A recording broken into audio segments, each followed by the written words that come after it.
આખું સ્ટાર્ટ કરવું પડશે. મુલુકે શહેરના ગઈકાલે કોઈ જઈને આવ્યો હું કંઈ કામ થયું. હવે એના અંદર જે મોબાઈલ ફોનના બારામાં અને અવામીર આલિયા આવ્યા છે એના અખબાર આવ્યા.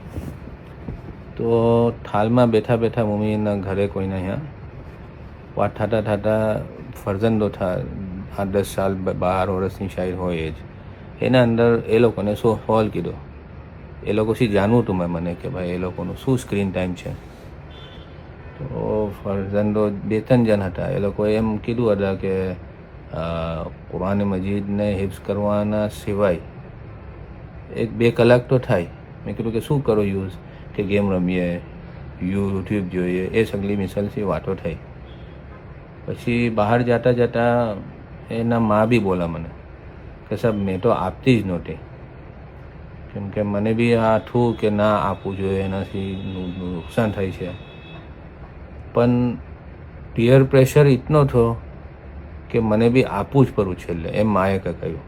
એ MSBમાં કોઈ જગ્યા ટીચર છે અને પિયર પ્રેશર સબબથી મારા ફરજનને મને આપવું જ ખરું.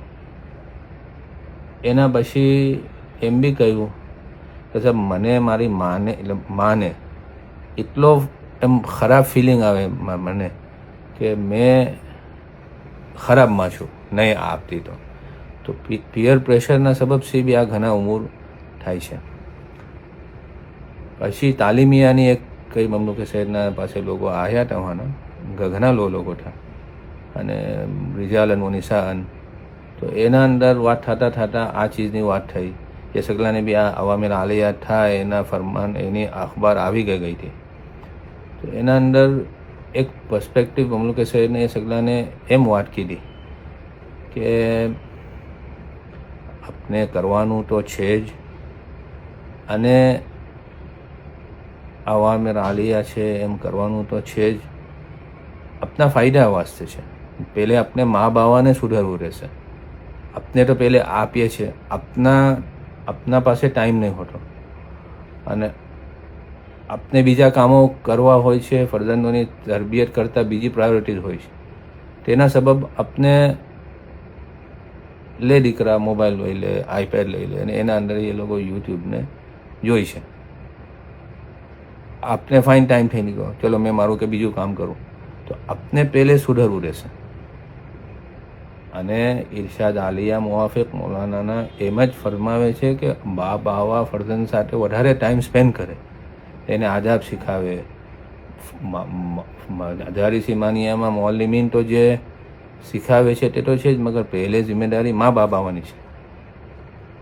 તે બાદ એક વાત એમ બી થઈ કે કહેવાનું તો છે જ, મગર કહીએ કેમ કે ફરજંદોના નજદીક આપને જ અને દુનિયાએ આ સગલી ચીજોને ઘણી મહેબૂબ બનાવી છે.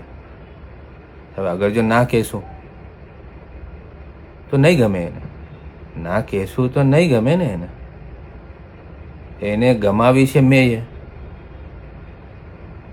તો હવે ના કહીશ. એક ભાઈએ ઘણો જ બહેતર જવાબ દીધો. એ સવાલ કીધો કે ભાઈ કોને ના કહેવું જોઈએ? તો કે સાહેબ જે મોબાઈલ ફોન યા આ મિસલની ચીજો કરતાં એના નજીક જ્યાદા ફરજંદના નજીક મહેબૂબ હોય એ કે તો બરાબર આવી જાય ધ્યાનમાં.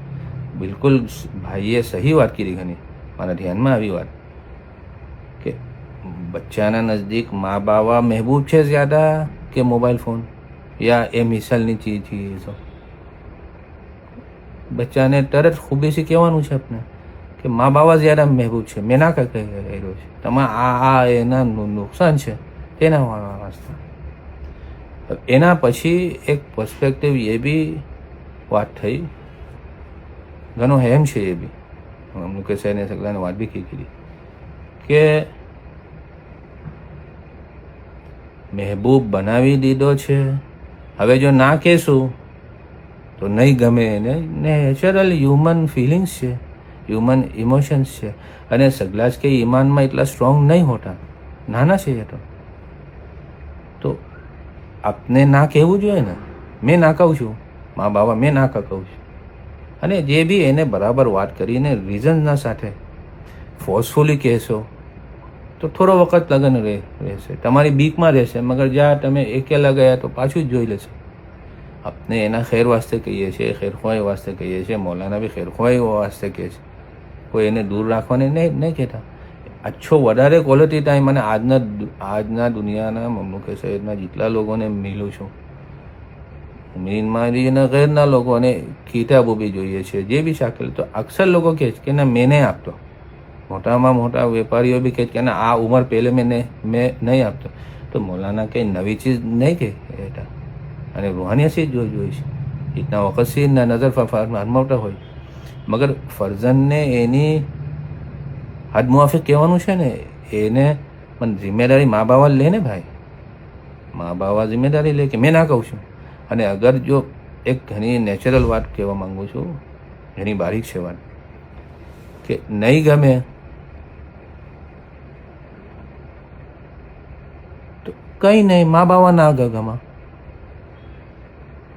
2 દિન નહીં ગમે, પણ મા બાવાને જિમ્મેદારી લે ને કે હા મેં ના કહું છું.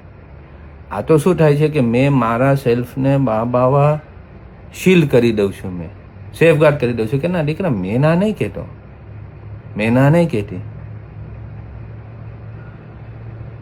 તો અગર નહીં ગમે તો કોણ નહીં ગમે, મને ઉઠાવવું જોઈએ ને. આ ઘણો મોટો સવાલ છે મારા નજરથી કે કોણ નહીં ગમે. હા મેં ના ગમો એમ હોય, મગર કલામ ઉપર જાવો ના જોઈએ. એમ બી પોઈન્ટ સહી છે, એ બી પોઈન્ટ સહી છે ઘણું, કે નહીં માનતા ને વલીઉલ્લાહનું નામ લો છો તો જ ઝહેનમાં આવે છે, મગર લાસ્ટ રિસોર્ટમાં લઈએ મારી એમ રાહ છે.